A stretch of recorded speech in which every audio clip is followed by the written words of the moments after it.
కూటమి ఘన విజయంతో అభిమానులు కార్యకర్తలు సంబరాలు హోరెత్తుతున్నాయి. కూటమి అధికారంలోకి వస్తే పాదయాత్రగా ఆలయాలకు వస్తామని పలువురు కార్యకర్తలు తమ అభిమానాన్ని చాటుకున్నారు. పెనుగంచిప్రోలుకు చెందిన మహిళల తిరుపతమ్మ దేవస్థానం నుంచి తిరుమలకు పాదయాత్రగా వెళ్లి మొక్కులు చెల్లించుకున్నారు.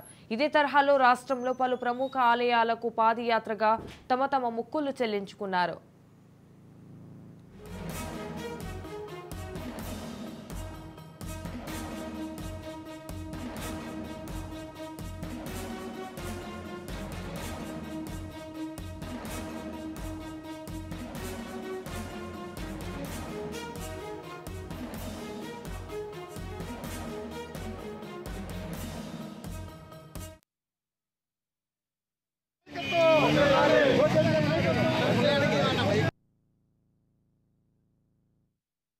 లాంటిది ఇది ప్రపంచంలో ఇలాంటి పండగ ఎప్పుడు రాదు.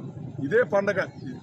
ఈ పండగ కోసమే మేము సెలబ్రేట్ చేసుకోవడానికి బయలుదేరి నందిగామ నియోజకవర్గం తంగిరాల సౌమ్య చంద్రబాబు నాయుడు గారి నాయకత్వం వర్ధిల్లాలని చెప్పి నందిగామ తెలుగుదేశం పార్టీ ఆఫీస్ నుంచి తిరుపతమ్మ అమ్మవారికి నడకన మేము కాళ్ళ నడకన బయలుదేరామండి. మంచి రిజల్ట్స్ ఇచ్చిన కారణంగా మేము నందిగామ నుంచి పెనగంచిప్రోలు వరకు పాదయాత్రతో అమ్మవారి దర్శనానికి వెళ్తున్నాం. జైటీడీపీ లింగోళం గ్రామం పెనగంచిప్రోలు మండలం జగ్గపేట నియోజకవర్గం తాలూకా. మన గౌరవనీయులు శ్రీ నారా చంద్రబాబు నాయుడు గారు, గౌరవనీయులు శ్రీ పవన్ కళ్యాణ్ గారు, గౌరవనీయులు శ్రీ కేశినేని శివనాథ్ సింధి గారు, గౌరవనీయులు